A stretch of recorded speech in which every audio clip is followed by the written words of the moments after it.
Hi guys, and welcome to another review. And today we are reviewing. Yeah, so today we will be reviewing Morbius, and my goodness,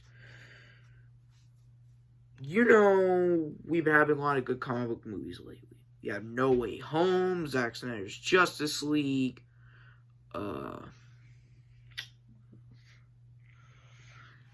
and No Way Home. Like, those were great. Even the recent Batman movie was great to me. But this movie it could have been better. How do I point? Because I know there's a lot of hate surrounding this movie online, but there are some people out there that think that Morbius is better than the Venom movies, which I could see, because at least Morbius took the subject matter seriously, at least. Now, question. And Morbius, as its own movie, it's just okay. Like, how can I describe this? Tyrese is, now we're gonna go to each character. So, what I thought of Jared Leto as Morbius?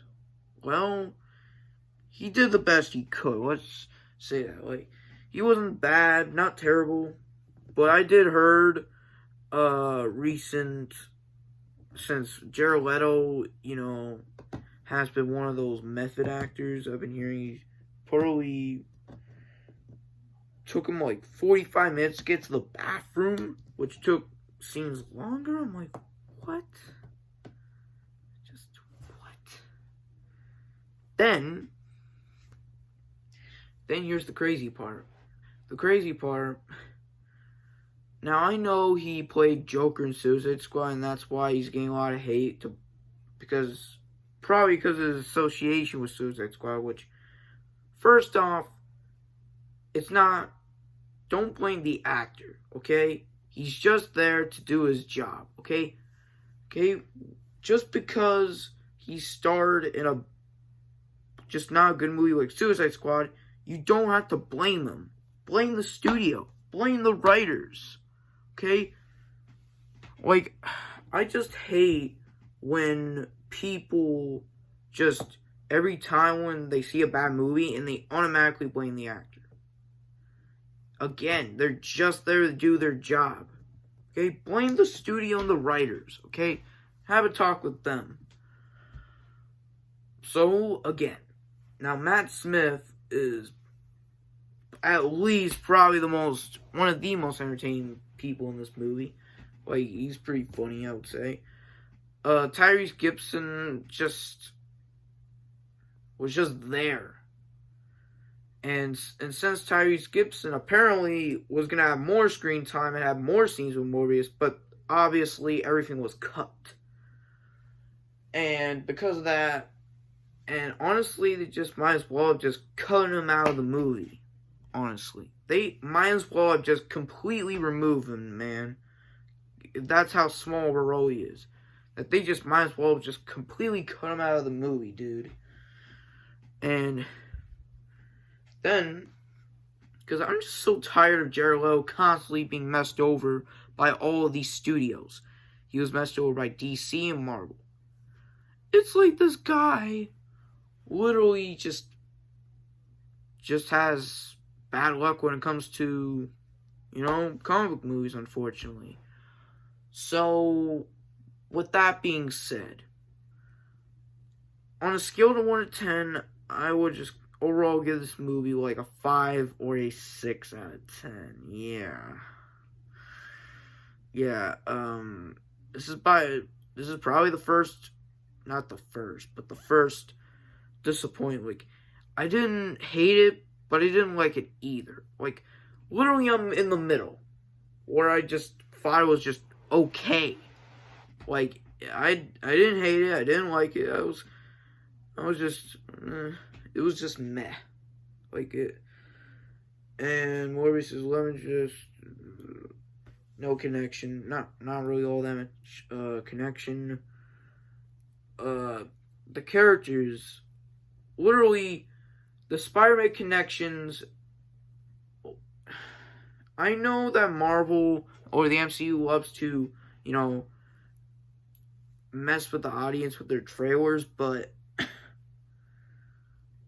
that, with the whole Spider-Man connections thing, that's not the same with Sony. That's just flat out false advertising, okay? Okay, it's not, a big secret. With the MCU, it had a legitimate excuse. It had a pretty good excuse. So you can fool the audience, and it saves a lot of surprises. Here, however, it's just plain false advertising, alright? Just giant false advertising. Then, oh my god, this is the part where you will probably see me rant, okay? Because first, let's just start at the first post-credit scene. So we start off in the so overall the Morbius movie as a whole, just meh. The post-credit scene, the first post-credit scene, starts off with the Doctor Strange spell. By the way, this is a spoiler review, so I don't care. I don't care if it's non-spoiler or spoiler or not. I'm just gonna say. Now once again, I don't blame Michael Keaton for doing this. Blame the writers, okay? Once again. He literally gets transported from the MCU into the Sony Venom universe. And the first words out of this man's mouth is, and I quote, "Hope the food's better than this joint."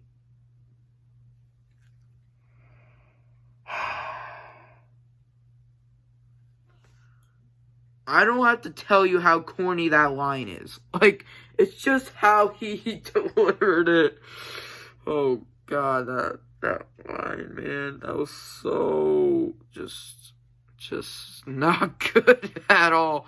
Once again, don't blame Michael Keaton on this. Hope the food's better than this joint. I'm sorry. That line to me is just funny. Like, I see that more as a comedy skit. And firstly, that would not be the first words that would come out of my mouth. The first words that would come out of my mouth would be probably like, "Where am I? What's happening? What's happening?" And then I'll be panicking. Okay, I'll be super panicked. That is legitimate and honest reaction. Okay? Now again, this is my opinion, okay? I thought the movie was just meh, just okay to me. So, and then we get the second post-credit scene. When Vulture decides to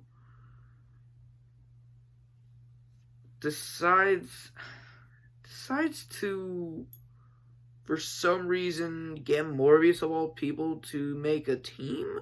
He wants to work with Morbius, like, and then Vulture here's like, "We could make a team to do for some good."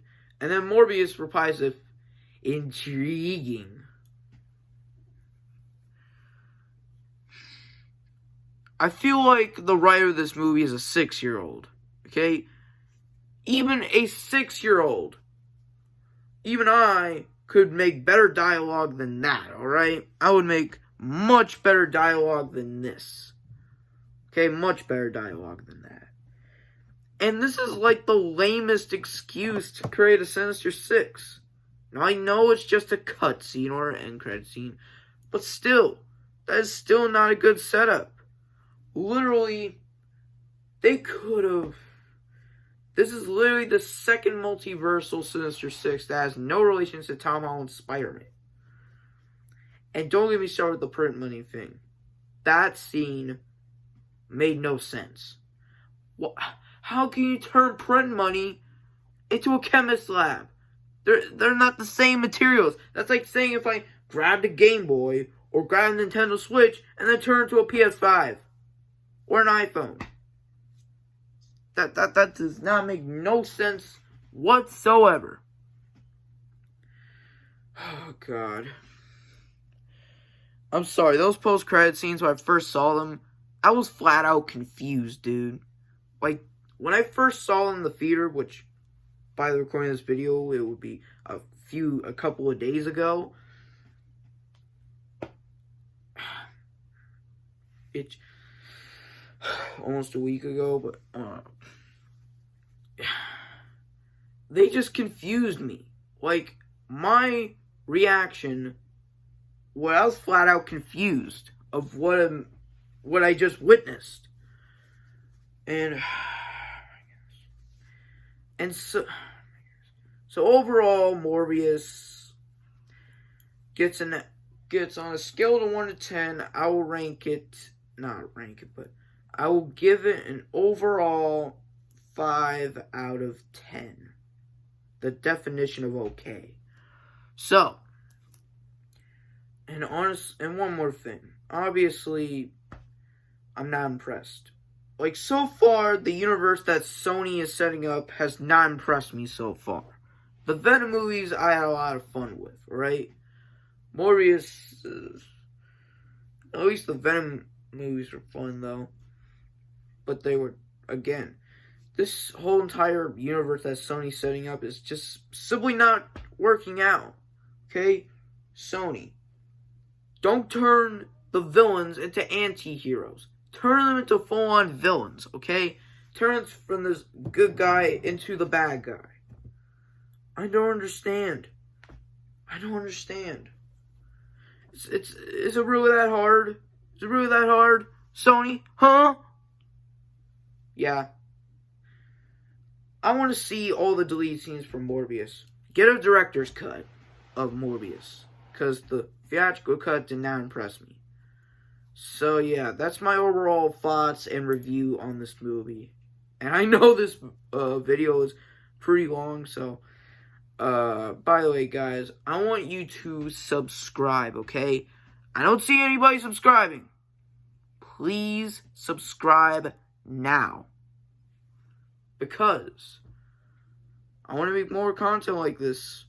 Okay, if you want me to review Jurassic Park or Star Wars or Harry Potter or something like that, I will do it. Okay? So, like and subscribe, and I'll see you guys in the next one. Peace.